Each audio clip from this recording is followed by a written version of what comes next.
A man went to a barber shop to have his hair cut and his beard trimmed. As the barber began to work, they began to have a good conversation. They talked about so many things and various subjects. When they eventually touched on the subject of God, the barber said, "I don't believe that God exists." "Why do you say that?"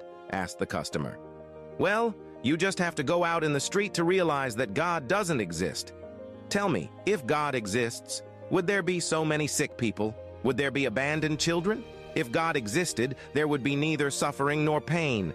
I can't imagine a loving God who would allow all of these things." The customer thought for a moment, but didn't respond because he didn't want to start an argument. The barber finished his job, and the customer left the shop. Just after he left the barber shop, he saw a man in the street with long, stringy, dirty hair and an untrimmed beard. He looked dirty and unkempt. The customer turned back and entered the barber shop again, and he said to the barber, "You know what? Barbers do not exist." "How can you say that?" asked the surprised barber. "I am here and I am a barber, and I just worked on you." "No," the customer exclaimed.